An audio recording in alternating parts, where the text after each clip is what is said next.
الله يا حبيب الله يا رسول الله يا حبيب الله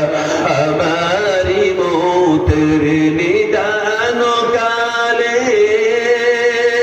থাকিও নবী গো